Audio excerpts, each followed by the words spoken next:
How you doing, everybody? I'm Dave Gingona. And I am Felicia. The Sports Ninjas are here back on the court after Game 5 of Round 2 of the playoffs. The Warriors with the big win over the Memphis Grizzlies. By the score of 98-78. This was a typical Warrior victory. Like I said, they won by 20, and it felt good here in the arena.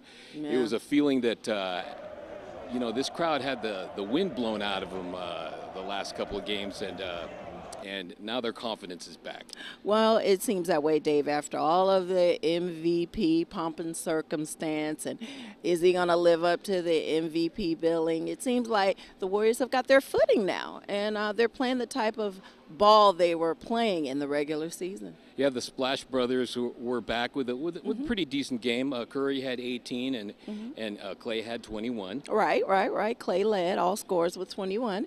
And seems like they were enjoying themselves, executing perfectly, and Coach Kerr talked about that. First 10 minutes were not pretty. The crowd was anxious. I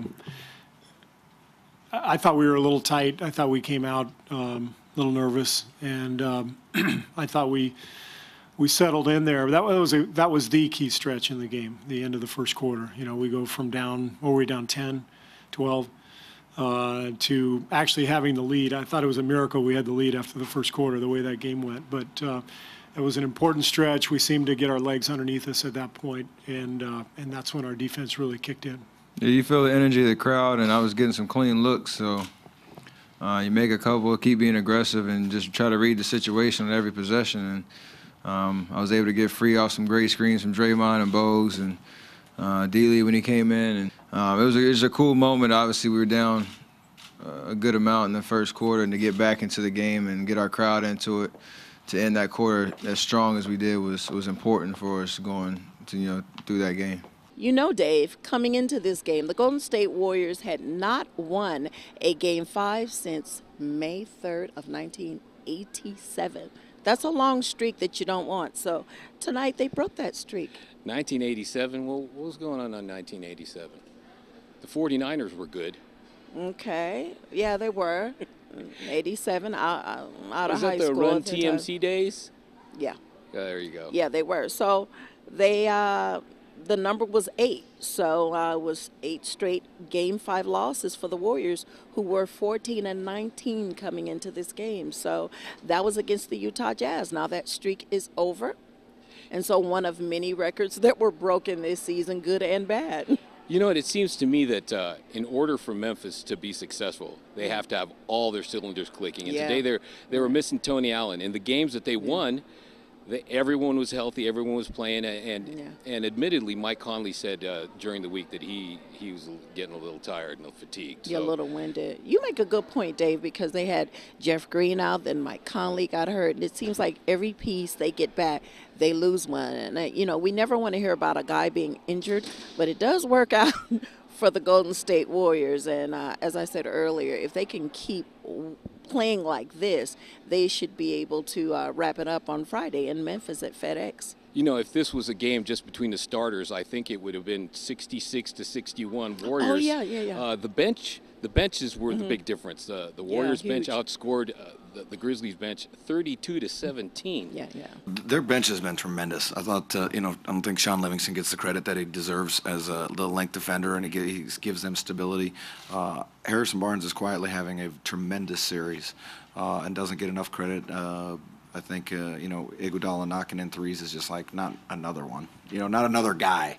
A big factor for the Warriors was Andre Iguodala, who did show up big time. Showed up big time. Andre has had to take a back seat at the end of the bench this season, but when his number is called, he does step up to the task. Feeling a little bit better. I think been going through the same routine every day. I think the percentages always even out. So when you're in a slump, it's important to keep the confidence, and when you're shooting it well, you stay humble. But if you play the game the right way, you trust in the guys on your team. We got some great shooters out there. Guys going to demand a lot of attention. It's going to flow to you, and just been making shots. So playing the same way, shooting the same shots is just going in now. He's just a really, really smart basketball player. And when you're doubling and rotating and trying to do some different things defensively, Andre's the guy to have out there. when he plays like he did tonight, getting out in transition, getting some dunks, getting some threes to go, that's when we're really at our best. And again, it was another sellout, 19,596, 128th sellout. And in this sellout, who was here? World champion Floyd Mayweather. Can't stand him, don't care, can't stand him. He did show up in the middle of the second quarter, and boy, did this crowd let him have it. Well, much to my joy, he got a resounding house of boos. This is the Bay Area after all, and this is Filipino nation. So a lot of Filipinos here, and they let it be known how they felt about him. Well, yeah, he got a resounding boo, and that made me very happy, very, very happy. That's all I can say. I do not like Floyd Mayweather for many reasons. Well, the Warriors are up 3-2 right now, and they could close it out this Friday. Yeah. Order has been restored here at Roracle, and hopefully the next time we see you, it'll be during the Western Conference Finals. Thanks for watching Sports in the Bay. Ninjas.